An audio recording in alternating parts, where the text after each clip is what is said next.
Dear students, this is Praveen Agarwal from BBA Department, RIMT Chandosi. In the last lectures, we have discussed about the linear programming.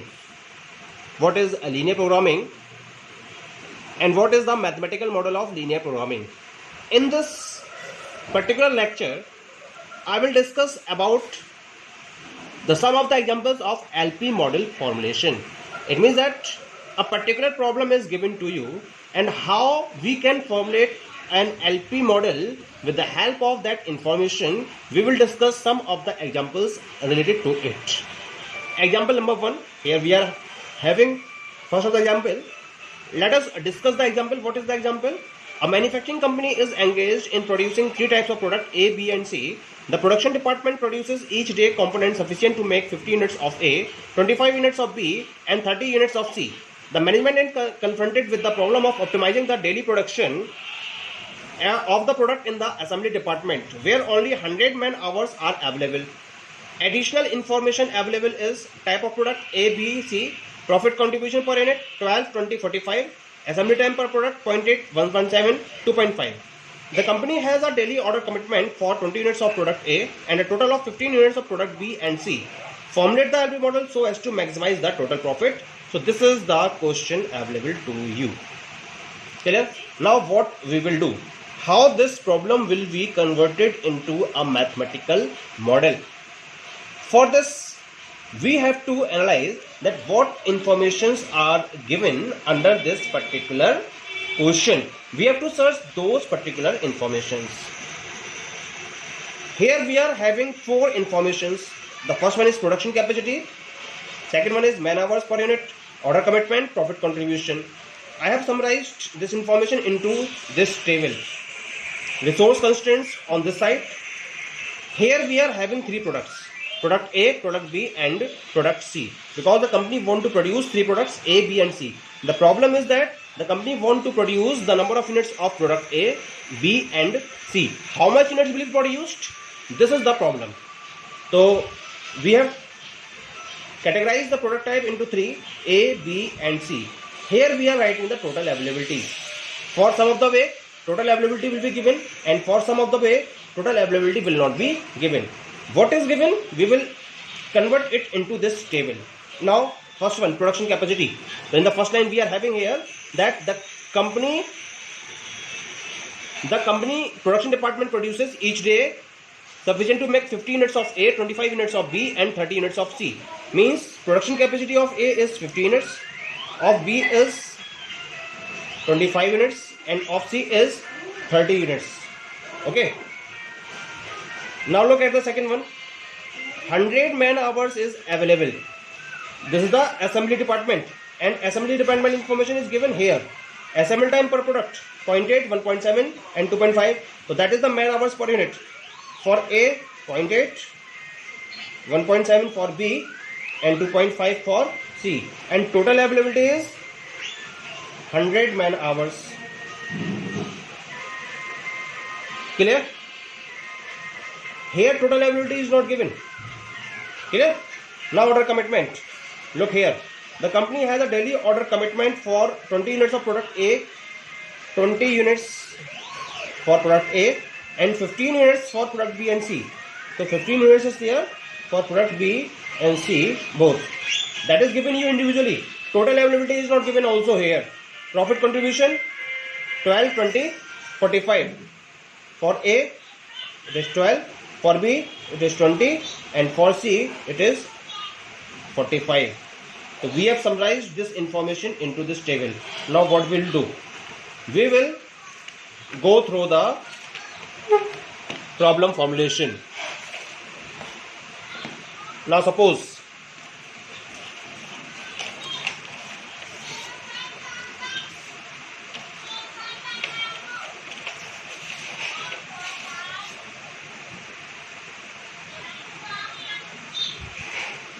net. So what we have to find here? Decision variables.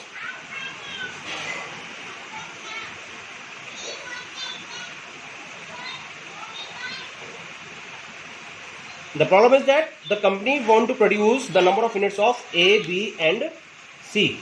Okay, suppose x1 comma x2 and x3 is equal to number of units of product A, B and C produced. Okay, x1, x2 and x3. Second one is objective function. What is the objective function? Maximize the total profit. So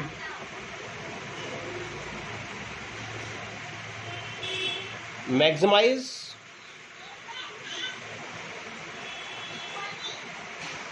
total profit. This is denoted by Z is equal to. Now look at the profit contribution. 12 from A, 20 rupees per unit. From B, 45 rupees 45 per unit from C. Number of units x1, total profit 12x1 plus 20x2. In the same way, plus 45 x3. This is the objective function. Now we will go through the subject to constraints. Then subject to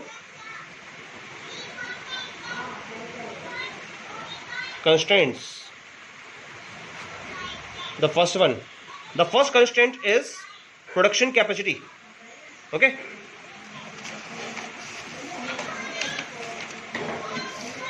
The first one is production capacity. 50 of A, 25 of B, 30 of C. Total availability is not given. When total availability is not given, then we represent it in the individual way. The first is A x1. So x1 50. Now the sign will be either less than equal to or more than equal to or equal to. Now look at the question. What the question is saying? The question is saying that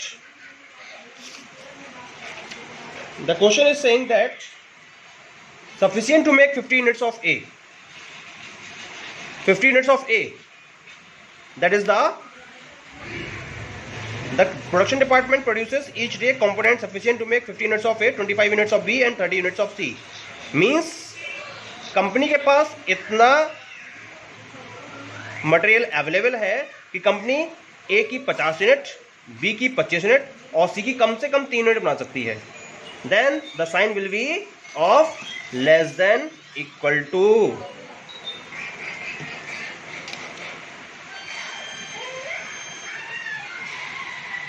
Second constraint,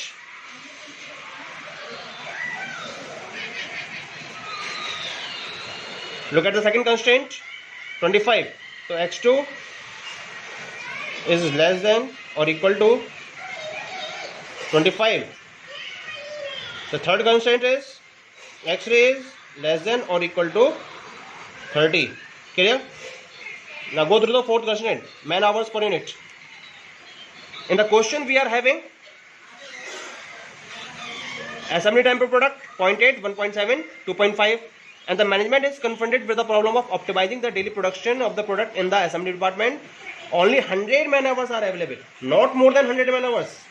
Okay, so we have 0.8 of x1 plus 1.7 of x2 plus 2.5 x3. 100 is the maximum man hours. इससे ज़्यादा available नहीं है. जब इससे ज़्यादा available नहीं है, then we have the sign of less than or equal to. Now come to the fifth constraint. This is the order commitment. Company के पास ए के 20 यूनिट का कमिटमेंट है, ऑर्डर कमिटमेंट है, और बी और सी के 15 यूनिट्स का. तो दो अलग अलग इक्वेशंस बनेंगे यहाँ पर. पहली ए के लिए और दूसरी बी और सी दोनों के लिए. तो यहाँ पर बनेगा x1 20 daily order commitment for 20 units of product. यानी कम से कम कंपनी को 20 यूनिट तो बनाने हैं. तो साइन क्या आएगा यहाँ पर?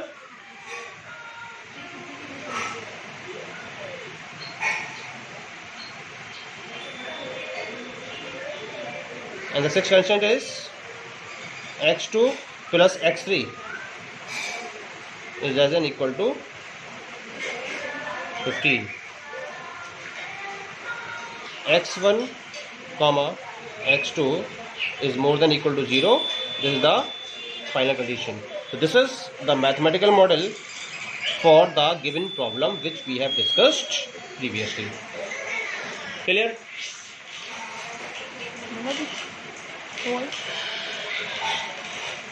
Thank you.